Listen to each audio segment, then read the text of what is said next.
station. Today's news. Today's news. Is CBS News on the Hour, sponsored by Progressive Insurance.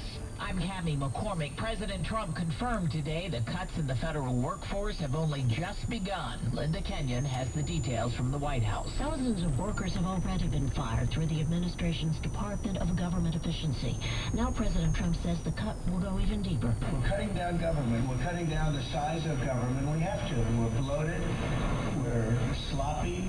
We have a lot of people that aren't doing their job. We have a lot of people that don't exist.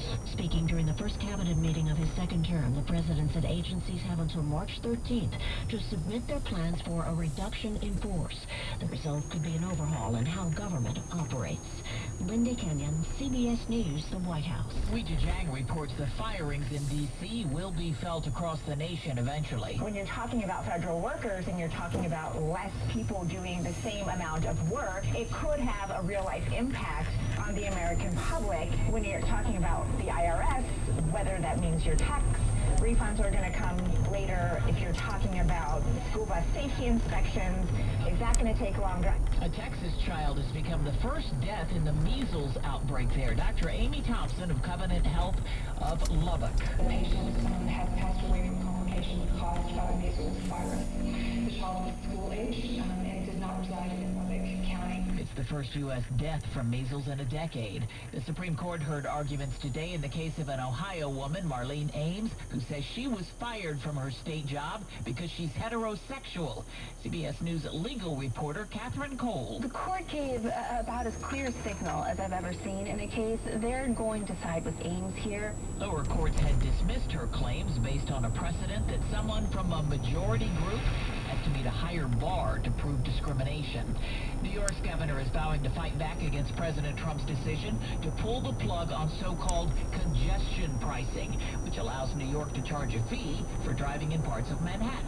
Orderly cessation was the phrase that came in the letter to us. Orderly cessation. I will propose something in the alternative. Orderly resistance. Israelis gathered today for the funeral of a woman and her children who were killed in captivity in Gaza and became symbols of the hostage ordeal. Here's Deborah Pata. Mourners lined the streets today as the funeral procession for Cherie Bibas and her two toddlers passed by. Her husband Yarden, who survived the October 7 Hamas terror attack, bid them a heartbreaking farewell. On Wall Street, the Dow finished off 188 points. This is CBS News. Well, that's today's news. Today's news. I didn't hear any good news, did you? I didn't think so. I guess it's all about perspective. The glass is half full. Well, as always, I'd like to thank you again for coming along with me on these dash cam news adventures. You know the drill. Peace, love, and all that hippie jazz. Bye-bye, everybody.